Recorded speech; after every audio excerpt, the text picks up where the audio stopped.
था। रिज़ल्ट के बाद बहुत से बच्चों के कॉल्स और मैसेजेस आए कि मैं अपनी स्ट्रेटजी बताऊं कि कैसे मैंने पढ़ाई की और क्या क्या मेरे रिसोर्सेज रहे। तो इस वीडियो में मैं आपके साथ अपनी स्ट्रेटजी शेयर करना चाह रही हूं, और यदि इसके द्वारा आप में से किसी एक को भी थोड़ा बहुत भी कुछ फ़ायदा होता है तो मेरे लिए खुशी की बात होगी। तो देखिए, सबसे पहले हम मेंस पे बात करते हैं। जो मेंस के लिए मेरे रिसोर्सेज रहे, क्योंकि ज़्यादातर बच्चों के क्वेश्चन रिसोर्सेज के बारे में ही होते हैं। सबसे पहले एस्से का पेपर आता है। एस्से के पेपर में हम जो सबसे बड़ा चैलेंज होता है वो एस्से चूज़ करने का होता है। तो मैं यही कहूँगी कि जिस एस्से को लेके आप सबसे ज़्यादा कंफर्टेबल हैं और जो आपको अच्छे से समझ में आया है, आप उसी एस्से को चूज़ करें। और एस्से के लिए जो मेरे रिसोर्सेज रहे वो निबंध दृष्टि नाम से एक बुक आती है जो दृष्टि आईएएस की है, आप वो देख सकते हैं। और एक बुक निशांत जैन सर की है जिसमें उन्होंने टॉपर्स के कुछ एस्से मतलब इंक्लूड किए हैं, तो वो भी आप देख सकते हैं एक बार मतलब आइडिया लेने के लिए। अदरवाइज़ एस्से में आपको अपने ही थॉट्स रिप्रेजेंट करने होते हैं। और एस्से के लिए जो सबसे इम्पोर्टेंट काम है वो ये है कि आप एक अलग से नोटबुक बना सकते हैं जिसमें हम अपने कोट्स रख सकते हैं या कोई फेमस स्टोरी रख सकते हैं, मतलब ऐसी चीज़ जो हम एस्से में यूज़ कर सकते हैं। और एस्से में आप जो इम्पोर्टेंट कीवर्ड्स हैं उनको अंडरलाइन कीजिएगा। कोशिश करिए कि ब्लैक पेन यूज़ हो जाए जहां हम कोट्स यूज़ कर रहे हैं या कोई इम्पोर्टेंट बात, कोई डाटा, कोई फैक्ट या कोई रिपोर्ट यूज़ कर रहे हैं। तो एस्से के बारे में यही सब कुछ। उसके बाद GS1, GS के पहले पेपर में देखिए उसका थोड़ा वास्ट सिलेबस होता है। उसमें हमें हिस्ट्री भी पढ़नी होती है, ज्योग्राफी भी पढ़नी होती है, सोसाइटी भी पढ़नी होती है। तो उसके लिए सबसे पहले हिस्ट्री के लिए NCERT तो आपको पढ़नी ही है 6 से लेकर 12 तक। आप ओल्ड भी पढ़ सकते हैं, न्यू भी पढ़ सकते हैं, लेकिन मैंने ओल्ड NCERT पढ़ी थी।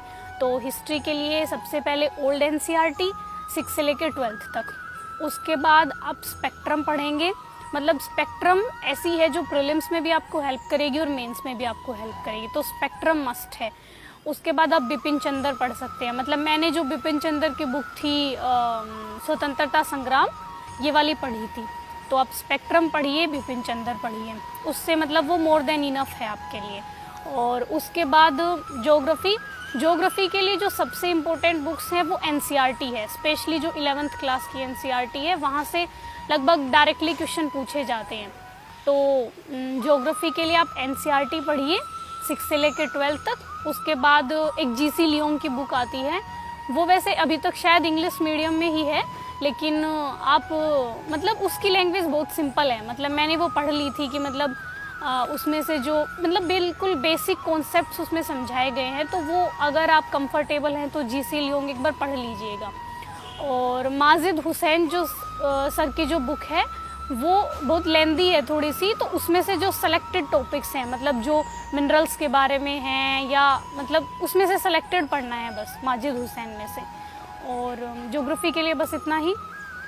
और सोसाइटी के लिए ज़्यादा कुछ मैं कोई बुक प्रीफर नहीं करूँगी। मतलब मैंने कोई बुक नहीं पढ़ी सोसाइटी के लिए स्पेशली, वो आपका न्यूज़पेपर से हो जाएगा। और जैसे मेंस के टाइम जो विज़न IAS का मेंस 365 आता है, आप उसको ज़रूर पढ़िएगा, वहाँ से कवर हो जाएगा।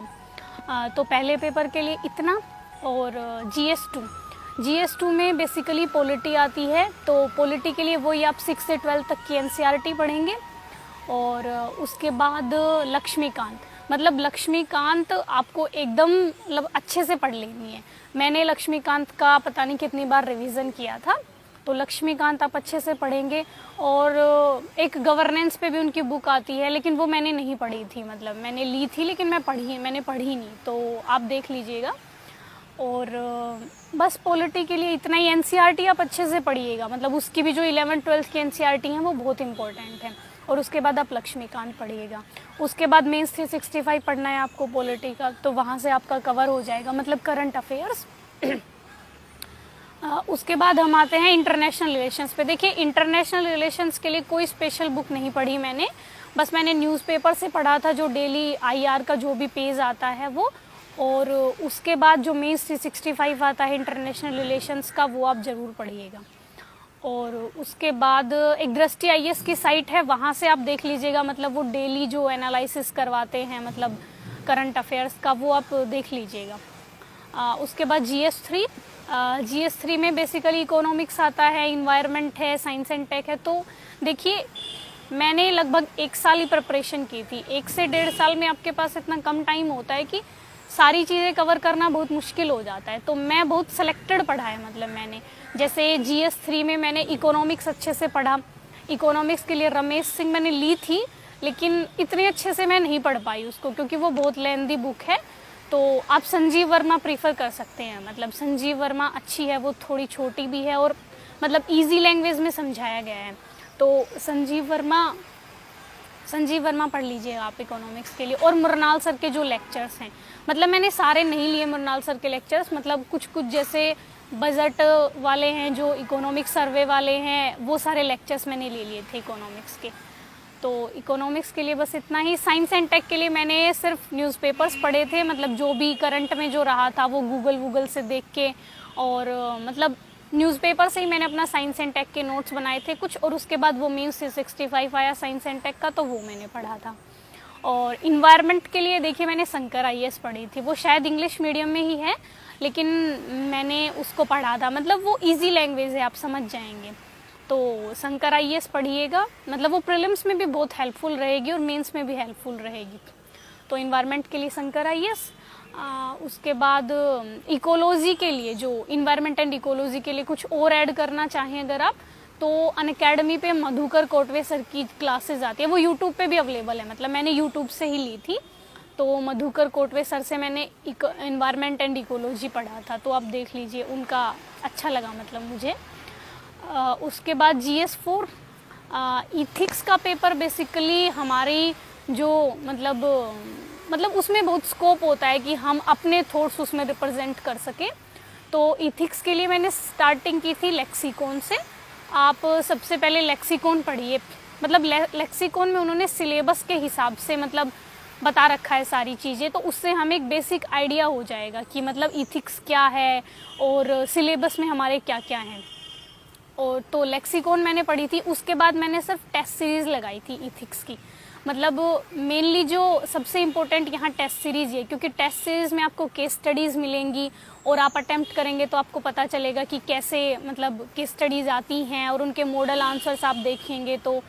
तो इथिक्स के लिए टेस्ट सीरीज़ मतलब आप ज़रूर लगाइएगा कोई अच्छी सी। और इथिक्स के लिए थोड़ा सा जो मैं बताना चाहूँगी, वो सबसे इम्पोर्टेंट है कि उसका सिलेबस, GS4 का जो सिलेबस है उसमें कुछ कीवर्ड्स दिए हुए हैं, जैसे एक सिविल सेवक के क्या क्या गुण होते हैं, जैसे ऑनेस्टी है और परसिवरेंस है, ये सब। तो आप वो कीवर्ड्स हैं जो वो अपने मतलब आंसर में यूज़ करें। और इथिक्स का पेपर थोड़ा सा लेंदी होता है, तो वहाँ आप अपनी स्पीड का ख्याल रखें और मतलब पेपर पूरा अटेम्प्ट करने का प्रयास करें। और इथिक्स का हो गया। तो ये मेरी मेंस की स्ट्रेटेजी रही बेसिकली। और प्रीलिम्स के लिए जो मैं कहना चाहूँगी, वो सबसे इम्पोर्टेंट चीज़ है रिवीज़न। आप प्रीलिम्स में लगभग 3 महीने पहले से मतलब सिर्फ प्रीलिम्स पे फोकस हो जाइए। प्रीलिम्स के लिए आपको कम से कम 3 महीने तो देने ही चाहिए, मतलब केवल प्रीलिम्स के लिए। तो प्रीलिम्स से पहले 3 महीने पहले आपसे केवल प्रीलिम्स की पढ़ाई करेंगे। और प्रीलिम्स के लिए सबसे जो ज़रूरी है वो रिवीज़न है, क्योंकि देखिए सिलेबस बहुत बड़ा है, आप सब कुछ नहीं पढ़ सकते हैं, लेकिन जितना आपने पढ़ा है उस पे मतलब आपकी एकदम पकड़ होनी चाहिए कि यूपीएससी कहीं से भी कैसे भी घुमा के पूछ ले, आप उसको अटेम्प्ट कर लें। और प्रीलिम्स में ज़्यादा से ज़्यादा क्वेश्चंस अटेम्प्ट करने का प्रयास कीजिए। मतलब मैंने शायद 92 क्वेश्चंस अटेम्प्ट किए थे, मतलब 5-6 तो ऐसे आएंगे ही जो बिल्कुल ही हमें नहीं आते होंगे, लेकिन आप कोशिश कीजिए कि ज़्यादा से ज़्यादा अटेम्प्ट हो पाएँ। और CSET के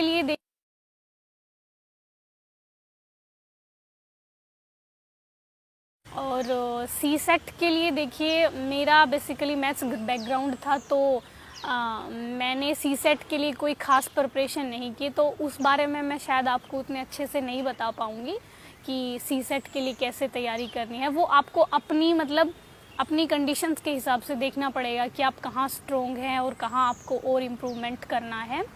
तो बेसिकली ये मेरी मेंस और प्रीलिम्स के लिए स्ट्रेटजी रही। मतलब मैंने बहुत सेलेक्टिव पढ़ा, मतलब मेरे रिसोर्सेज एकदम लिमिटेड रहे और जितने रहे मैंने उनको बहुत बार रिवाइज़ किया। तो अगर मतलब मेरी प्रिपरेशन बेसिकली एक साल की रही, 1-1.5 साल की, तो उसमें जितना मेरे से कवर हो पाया मैंने उतना कवर किया, लेकिन रिवीजन मैंने बहुत ज़्यादा किया, मतलब बार बार रिवीजन। और उसके बाद अब हम ऑप्शनल पे थोड़ा सा बात कर लेते हैं। ऑप्शनल मेरा हिंदी लिटरेचर था, और हिंदी लिटरेचर में देखिए 2 पेपर होते हैं। पहला वाला पेपर होता है वो भाषा खंड का होता है, और दूसरा वाला पेपर होता है वो जो उसमें सिलेबस दिया गया है। तो पहले पेपर के लिए मैं यही कहूँगी कि आप जो विकास सर के नोट्स हैं, मतलब जो मार्केट में अवेलेबल हैं, उनको एकदम मतलब अपने टिप्स पे कर लीजिए, क्योंकि जो पहला पेपर है वो बेसिकली थोड़ा सा फैक्चुअल होता है। मतलब जैसे व्याकरण के बारे में पूछेगा वो आपसे, कारक व्यवस्था है, संज्ञा व्यवस्था है, या फिर वो आपसे बोलियों के बारे में पूछेगा जैसे अपभ्रंश है, ये सब। तो उसमें आपको नोट से ही अटेम्प्ट करना है वो कुछ, उसमें कोई अपडेशन की ज़रूरत नहीं है, या आप कहीं से न्यूज़पेपर से कुछ नहीं लेंगे, वो बेसिकली सर के नोट्स से ही अवेलेबल हो जाएगा। तो पहले पेपर के लिए सर के नोट्स ही बस मैंने सर के नोट्स पढ़े थे पहले पेपर के लिए, और दूसरे पेपर के लिए भी मैंने बस सर के नोट्स पढ़े थे, लेकिन थोड़ा सा उनमें चेंज किया था। जैसे जो एग्जाम्पल्स नोट्स में थे मैंने वो थोड़े चेंज कर दिए थे, मतलब ताकि दूसरों से अलग लगे थोड़ा सा। तो जो हमारी बुक्स हैं जैसे गोदान है, दिव्या है, स्कंदगुप्त है, आप उनमें से थोड़े से अलग एग्जाम्पल ले लीजिए, मतलब ताकि एग्जामिनर को थोड़ी हमारी कॉपी अलग लगे।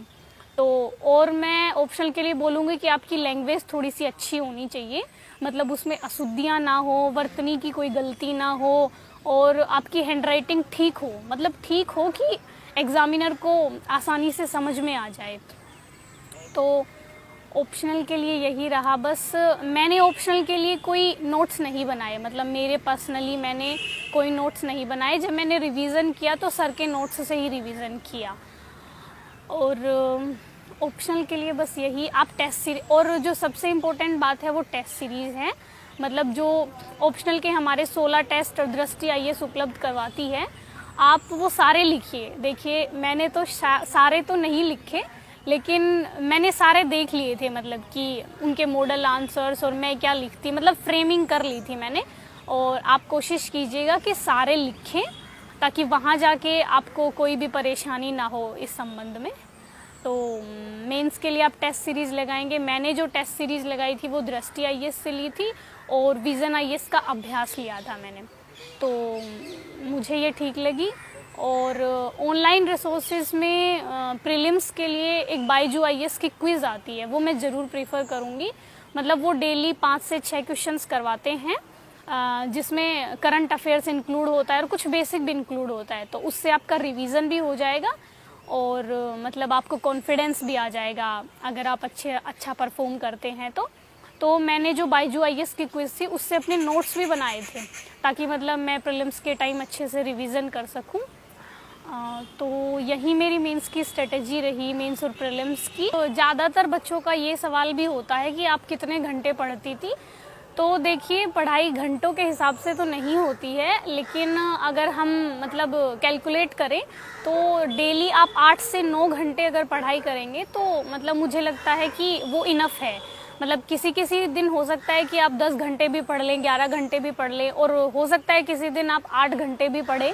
तो मतलब एवरेज आप 9 घंटे लेके चलें कि डेली आपको 9 घंटे पढ़ाई करनी है, तो मुझे लगता है वो मोर देन इनफ है। लेकिन आप रेगुलरली करेंगे, मतलब ऐसा नहीं है कि एक दिन कर ली उसके बाद नहीं करेंगे, मतलब रेगुलरली हमें 9 घंटे पढ़ना है। तो मुझे लगता है 1 साल 1.5 साल में UPSC का जो सिलेबस है वो कवर हो जाएगा।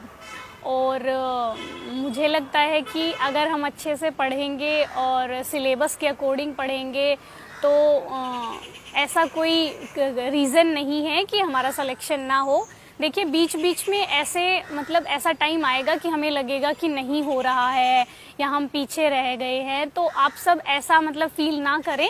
देखिए ये हर मतलब जो भी टॉपर है, जो भी एस्पायरेंट है, हर किसी को फील होता है ऐसा कि शायद मुझसे नहीं हो रहा है, या और सब लोग कर रहे हैं मैं नहीं कर पा रहा हूँ या कर पा रही हूँ।